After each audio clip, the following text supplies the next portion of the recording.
Assalamualaikum warahmatullahi wabarakatuh. Selamat pagi teman-teman.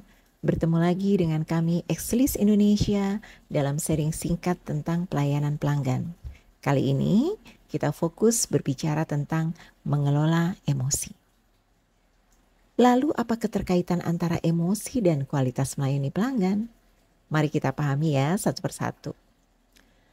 Ada dua aspek yang ingin kami sampaikan.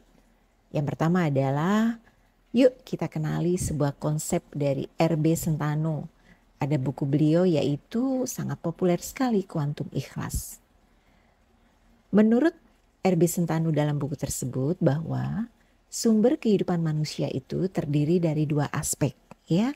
Jadi kita punya sumber untuk hidup ada dua. Yang pertama realitas fisik dan yang kedua adalah realitas non-fisik. Realitas fisik bersumber dari raga dan otak, ya, yang bisa dilihat, bisa diraba gitu. Dan untuk realitas non fisik bersumber dari hati. Ini sebaliknya tidak bisa dilihat, tidak juga bisa diraba, tetapi kita bisa merasakannya. Bayangkan saat seseorang memiliki emosi. Emosinya sendiri kan tidak bisa kita lihat. Ada di mana itu emosi, tetapi kita bisa rasakan keberadaannya. Nah, jika keduanya dibandingkan antara realitas fisik dan realitas non-fisik, maka menurut R.B. Sentano, sumber realitas fisik memberi sumbangan sebesar 12% bagi diri kita untuk menjalani hidup ini. Sementara realitas non-fisik berkontribusi sangat besar, yaitu sisanya mencapai 88%. Mari coba kita ambil contoh. Jika seseorang yang sakit raganya tapi hatinya baik-baik saja, maka mereka akan tetap menjalani hidup dengan baik. Ya, memang sih raganya sakit, tapi mereka akan berjuang untuk mengatasi sakitnya. Karena mereka punya kekuatan yang berasal dari hatinya, ya, dari jiwanya, begitu. Namun jika seseorang raganya baik, tapi hatinya sakit, apa yang terjadi? Apakah mereka bisa bergerak dengan baik untuk menjalani hidup ini? Saya agak ragu ya. Ya, justru akan sangat mungkin bagi orang tersebut untuk melakukan hal-hal yang di luar kendali, ya, di luar nalar kita. Misalnya dia balas dendam, menyakiti orang lain secara fisik atau mental, ya. Nah, kan seperti itu. Bisa juga menyakiti diri sendiri karena dia nggak sanggup merasakan sakit di dalam hatinya. Sehingga teman-teman semuanya, konsep ini atau teori ini, ya, ilmu ini mengingatkan kita, mari kita terus meningkatkan kemampuan dalam mengelola hati atau realitas non-fisik. Memang benar yang fisik juga perlu kita perhatikan agar topangannya, ya, bisa sempurna. Oke. Nah, mari kita berangkat ke poin yang kedua. Kalau tadi kita sudah bahas yang pertama, yang kedua teman-teman, untuk melayani pelanggan, kira-kira yang kita perlukan apa ya? Ya kan? Masih ingat pelajarannya The Seven Habits? Bahwa kalau kita ingin hati kita sehat, maka latihannya adalah melayani pelanggan. Jadi saya balik nih, kalau kita ingin melayani pelanggan dengan baik, maka kita memerlukan keberadaan hati yang dalam kondisi sehat. Nah, ini adalah konsep yang kedua, ya. Jika hati tidak sehat, maka yang kita tunjukkan atau perilaku yang kita tunjukkan pastilah perilaku-perilaku yang akan mengganggu hubungan antar manusia, termasuk tentu hubungan dengan pelanggan. Ayo mari kita panggil sesaat saja kondisi hati kita yang mungkin pernah dalam keadaan tidak baik-baik saja atau sementara berimajinasi, ya.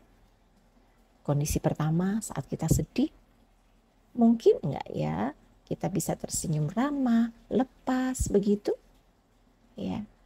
mungkin agak sulit ya, karena kenapa? Karena kita sedang sibuk atau fokus merasakan kesedihan kita. Ya, jadi kita akan sulit tersenyum. Dalam kondisi marah bagaimana? Kita juga mungkin sulit untuk melayani pelanggan. Dan bahkan potensinya kalau sedang marah itu kan gimana teman-teman? Menyerang kan, kasar pada akhirnya. Bagaimana saat kita frustasi, ya, putus asa?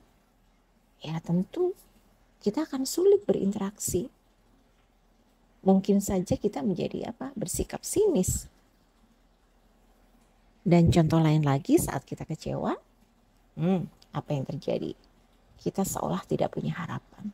Jadi loyo, lesu, dan tidak bersemangat. Apa mungkin kita melayani pelanggan dengan baik? Agak sulit. Nah teman-teman semuanya, dalam kondisi di 4 emosi tersebut, akhirnya ya kita tidak bisa menjalankan tugas kita melayani pelanggan dengan baik.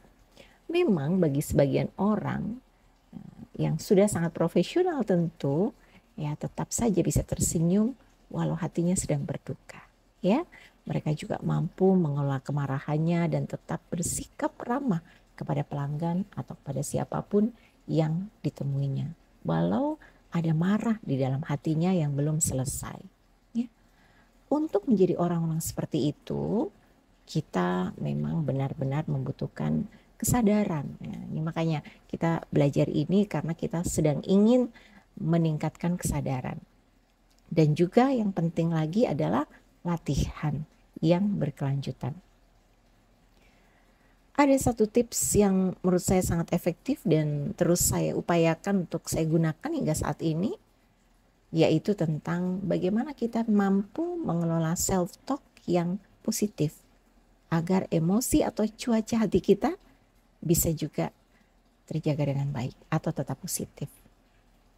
Tipsnya masih dari R.B. Sentano. Menurut beliau, kita memiliki kesempatan untuk berbicara dengan diri sendiri, ya, dengan batin kita sendiri atau self-talk dalam satu hari itu mencapai 65.000 pesan per hari. Wow, banyak juga ya. Saya sendiri nggak sadar loh teman-teman semuanya, ya, bahwa sebanyak itu saya punya kesempatan bicara dengan batin saya sendiri. Mulai bangun hingga tidur lagi dalam 24 jam kita punya kesempatan tersebut. Tetapi sekarang pertanyaannya, apakah kita sudah gunakan? Ya, makanya tipsnya atau ajakannya adalah mari kita gunakan kesempatan tersebut dengan baik, kelola self-talk dengan baik ya. Pilih self-talk yang positif agar apa? Kalau yang dimasukin yang positif, tentu nanti kalau dipanggil untuk keluarnya juga akan positif. Itu kan harapannya. Ya, jika isinya baik, maka juga keluarnya juga akan baik. Ya, mari kita isi, kita suntik ya, kita brainwash diri kita dengan hal-hal yang positif. Ya, beberapa contoh kita bisa gunakan semua yang positif ya. Alhamdulillah, hari ini aku masih diberi kesehatan gitu. Alhamdulillah, aku begitu banyak mendapatkan kemudahan. Sementara bagaimana dengan saudara-saudara di Palestina, ya. Contoh lagi, wah cuaca sejuk ya. Ya, ini perlu kugunakan untuk menyelesaikan pekerjaan ya. Karena momen seperti ini sudah sangat langka di Jakarta begitu. Ini adalah momen terbaik yang bisa kugunakan. Ya. Contoh lain lagi, ya, pekerjaan banyak ya. Tapi aku yakin bisa menyelesaikannya. Atau waktu kita sempit misalnya, kita sadari itu sumber daya kita terbatas. Untuk itu ya sesuatu yang positif kita katakan lagi dan akan kita lakukan. Wah, aku bisa atasi ini dengan membuat timeline. Jadi semuanya sangat positif.